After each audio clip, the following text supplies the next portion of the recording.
Stephanie White, you are a joke. Stephanie White forcing Caitlin Clark to learn a new system. This is ridiculous. You know, it's a different group. While system might still be very similar, it's a different group. Indiana Fever unfortunately hired a snake oil saleswoman. Stephanie White is going to be exposed as a fraud as a coach. That's not good. The WNBA world was rocked just moments ago when Stephanie White whispered the silent part aloud. That's not good to hear. You can't come in here and try to change Caitlin Clark, the person. They don't want Caitlin Clark to do Caitlin Clark no more. The most captivating rookie in league history, Caitlin Clark, has officially left the system. That isn't conjecture, that isn't indignation from fans, the head coach said that directly. Stephanie White speaking about Caitlin Clark actually learning this new system. And me personally, I feel like she's forcing Caitlin Clark. And everything is altered. The plan was evident as soon as Clark was drafted. Construct around her, let her go. Allow her to transform the game. However, White is now making her learn a system that deprives her of everything. That rendered her invincible in Iowa. She's forcing her hand into making her learn this new offense. Listen to what she had to say. There's so many things that go into, and I'm talking about being happy personally. Like, I want her to be happy personally. I mean, there's so many things that go into it. You know, it's a different group. While system might still be very similar, it's a different group, and you know, things are happening quickly, and being able to mesh. Sometimes it works and sometimes it doesn't. I think we've seen that in. There is no longer any tempo, the freedom has vanished, and now the identity of the Fever is also being revealed. Stephanie's recent revelation isn't simply startling. It's risky, because the entire system is flawed if Caitlin Clark is no longer a part of it. Caitlin Clark was more than just a draft pick from the start, she served as the model.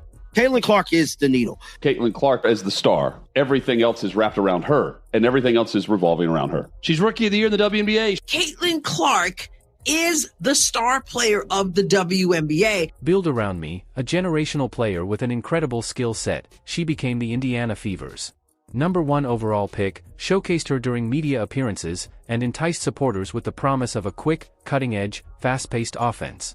She went on a complete media tour. Do everybody forget about the media tour Stephanie White had prior to the season? That would ignite the WNBA. Stephanie White has changed that, though, and in a split second, supporters. Startled, she affirmed that Clark is no longer the system's focal point. She wants them to turn into she wants them to be old WNBA. We're not going to peak too early, so I mean, that's a positive. But I think it's not an excuse. Everyone's playing a back-to-back. Give that some thought. The same guy igniting arenas all around the world, setting viewership records, and leading the team in assists. The nation is gradually withdrawing from the offense. Stephanie White claims that Caitlin is being forced to comply with her demands for structure. Acquire knowledge about the system. Lance is not happy with everything that has been transpiring with Caitlin Clark. We are stuck watching an elementary school offense because Stephanie White is in over her head. In reality, though, she's handcuffing the player who was meant to revolutionize this franchise.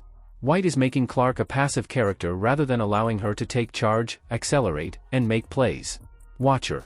Seems like to me, y'all don't want Caitlin to be Caitlin. Y'all are old guard coaches. This is an old guard coaching staff. Natasha Howard is walking the ball up the court while a spot-up shooter is positioned at the top of the key. The offense isn't being controlled by Clark. No longer, her body language and the scoreboard both reflect the fact that she is watching it crawl. Caitlin Clark, plasters over all the cracks.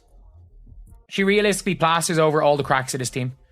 This team is not structured well. Iowa Caitlin was promised to the fans, make judgments quickly. Aaliyah Boston. Vision's pick and rolls are explosive. Tempo. Energy. They have thrown. Caitlin Clark would throw. What they're currently receiving is a grinded-out, plodding, antiquated offense that appears to have been lifted from a WNBA 2010 playbook. We got all the chess pieces, but we have somebody who knows how to play checkers and not chess. 4 games in a row, we've had a double-digit lead, and we've lost the game. One analyst did not hold back. They drafted a Ferrari and insisted on keeping it in first gear, and when the fever subsides. It's not because of Caitlin Clark that their offense falters and leads vanish in the fourth quarter. Failed. It's because she's expected to endure in a system that wasn't made for her exceptional abilities. Stephanie White is going to be exposed as a fraud as a coach. She didn't assemble that team. She inherited that team. Just like she inherited Caitlin Clark, Aaliyah Boston, and Kelsey Mitchell. The philosophy is the issue, not the player. Additionally, if Stephanie White doesn't make a quick change, this superstar might be lost this season. She don't know how to rebound. Like, what are we doing here? Although Stephanie White claims that her method is structured, it is actually oppressive. What's happening in Indiana isn't expansion, regression is what it is. It makes no sense to me. It makes me feel like you're more worried about the people who've been here for years and them getting some kind of shine. That's costing us games. From being the driving force behind an explosive offense, Caitlin Clark is now a supporting player in a sluggish, antiquated system that stifles everything. She is the finest, the offense is not being run by her, she is waiting for it to reach her. Sabluter did warn about this, bruh. She warned. You have to let her do what she does. That is part of her greatness. Additionally, you're not only changing tactics when you take the ball away from a generational point guard. Identity is being erased by you. It's not theoretical. It's taking place in front of us, when Caitlin works for herself. The fever comes to life as he drives downhill, picks and rolls with Aaliyah Boston, or accelerates. Whose idea was it to bring these old dinosaurs and put them on this roster? They appear to be a cohesive squad with direction, rhythm, and purpose. However, the moment they return to White's half-court puke ball offensive, the game is lost, the distance collapses, the motion ceases. You can't come in here and try to change Caitlin Clark, the person. While colleagues who aren't natural innovators receive a low percentage, Caitlin turns into a decoy, is utilized, and lacks empowerment. Shots and make plays that are broken. I can't believe Caitlin Clark used her like this. It looked like the fans is sick and tired of Stephanie White and this damn motion offense. And for whom is this system specifically designed? Natasha Howard, a sluggish veterinarian who is unable to complete transitions and provides minimal urgency of defense, chucking up 3 for 12 nights without any efficiency or rhythm. Victoria Vivians? Sidney Colson is not so much an offensive contributor as he is a TikTok celebrity. This does not sound like the team. We have our own islands, and I understand on every single team. This locker room is split, and she uses the term different islands. Players all around Caitlin Clark don't give her praise additionally, rather of modifying the system. Stephanie White is using them to showcase her strengths. Now let's discuss pace. Caitlin set the pace at Iowa. She sculpted it, pushed it, and directed it. She engaged in controlled pandemonium while playing. Now watch this. Now did y'all see the coach grab her? Watch this. Y'all see this? Wow. Why she grabbing her? For getting the crowd hype like she ain't supposed to do that. Look at how she grabbing. Look at the hand on the arm. Hold up. Wait a minute. Dropping dimes in motion, reading at breakneck speed, and living in transition.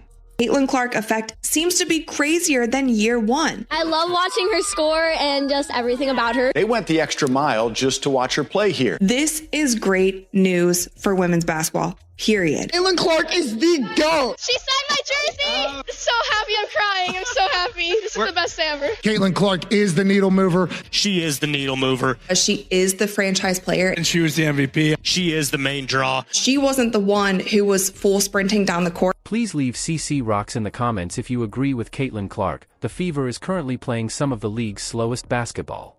Things drag, the shot clock is running low, the vitality has vanished. Additionally, every game feels like a struggle against the same thing. Caitlin does it instinctively, and Caitlin is not the only one who is suffering, the whole team is involved. Anytime Caitlin Clark's been knocked to the ground, anytime Aaliyah Boston's been punked, anytime Lexi Hull's been beat up, Sophie Cunningham's been beat up, any more concern about somebody on the other team than from her own team. She is no longer as intimidating to opposing defenses as they were weeks ago. Why? Since they are acquainted with Stephanie White. Won't allow her to assume control. They are aware that she is slowed down by the playbook. They are aware that she cannot be in charge of the company. And it's an issue that begins at the top. Guys, that's where the coaches earn their money. The ability to draw it up. The ability to get wide open looks when your team is inefficient from the field. By the way, they've been inefficient from the field a lot lately. White is coaching for athletes from 2010, not just in 2010. She is bringing the Connecticut, trying to shoehorn the Sun playbook into an unsuitable roster in a new era. Stephanie White, you are a joke. You're terrible. You are terrible. How many games do we have to go by until you change the damn starting lineup? And the outcomes are self-evident. A club that crumbles under pressure, a lethargic offense, and double-digit blown leads. Pressure, the team that ought to be racing past opponents is trudging through the fourth quarter as if it were quicksand. Man, if Caitlin Clark wasn't healthy today, don't even play her tomorrow. Let her continue to sit and get rest, because I wouldn't come back and fucking strain and pain to carry this. The player who should be quarterbacking every possession, Caitlin Clark, remains immobile in the meanwhile. Observing her skills diminished and her minutes squandered, fans also witness it, analysts observe it, even her teammates are starting to feel the gap. This whole thing we have been bamboozled as Fever fans, as Caitlin Clark fans. We have been scammed and bamboozled by Stephanie White and the entire Indiana Fever management. You don't tell Steph Curry to pass more. As one creative put it best, Mahomes is not instructed to pass the ball on every play. Why, therefore, are we requesting that Caitlin Clark fade into the background? It's not coaching, this is sabotage. Whether deliberate or not, additionally, if Stephanie White persists in advocating for a system that excludes this team's star player was founded on, the Indiana Fever won't simply lose games, the fans will no longer trust them. Their locker room's faith. And Caitlin Clark will eventually leave them. Stephanie White is making it her business and pick up some wins, man. And it's getting harder to overlook the most dire outcome Caitlin Clark seemed to be feeling. Exhausted, under the weight of a system that is attempting to uncover her game, the joy, the fire, and the swagger are fading. To change rather than improve her, the engine is no longer her. They're treating her like a piece of. She was never supposed to fit in this machine.